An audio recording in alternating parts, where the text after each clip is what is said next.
ত্রয়োদশ জাতীয় সংসদ নির্বাচনকে সামনে রেখে দিনাজপুর জেলার ৬টি সংসদীয় আসনে মোবাইল ও স্ট্রাইকিং ফোর্স হিসেবে দায়িত্ব পালন করবেন ৩৭ platoon border guard Bangladesh BGB সদস্যরা।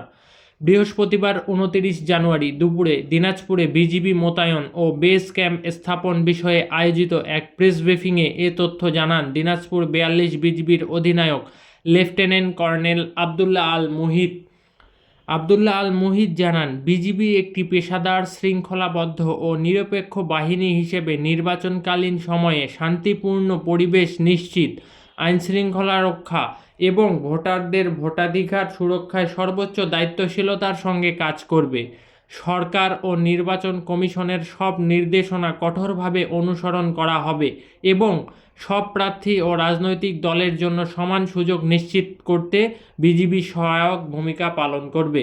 তিনি জানান, নির্বাচন উপলক্ষে দিনাজপুর ৪২ বিজিবির আওতাধীন সীমান্ত এলাকায় 10টি স্থায়ী ও অস্থায়ী চেকপোস্টে তল্লাশি কার্যক্রম চালানো হচ্ছে।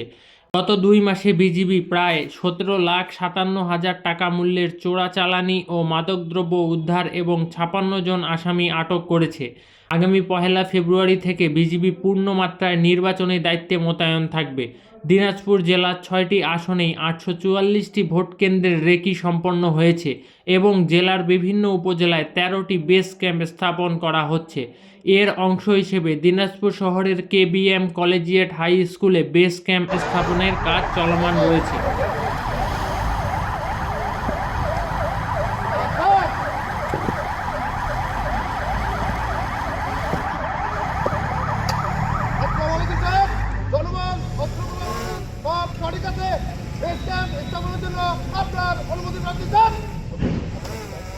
জনগণের মধ্যে আস্থা ও সচেতনতা বৃদ্ধির জন্য বিভিন্ন প্রেরণামূলক ও উদ্বুদ্ধকরণ কর্মসূচি পরিচালনা করা হচ্ছে, যাতে ভোটারদের অংশগ্রহণ আরো উৎসাহিত হয়। দেশের ৪,৪২৭ কিলোমিটার সীমান্তকে সম্পূর্ণ সুরক্ষিত রেখে আসন্ন ত্রয়োদশ জাতীয় সংসদ নির্বাচনে সারা দেশে ৩৭,০০০-এরও অধিক সংখ্যক বিজিবি সদস্য মোতায়েন থাকে।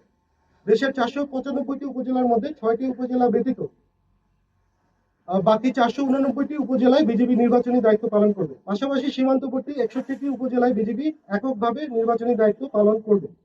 এরই আওতায় দিনাজপুর জেলার 5টি সীমান্তবর্তী উপজেলায় যথা বিরল, বোচাগঞ্জ, ফুলবাড়ী, বিরামপুর ও হাকিমপুর উপজেলায় মোবাইল ও স্ট্রাইকিং ফোর্স হিসেবে বিজিবি এককভাবে তার দায়িত্ব পালন করবে।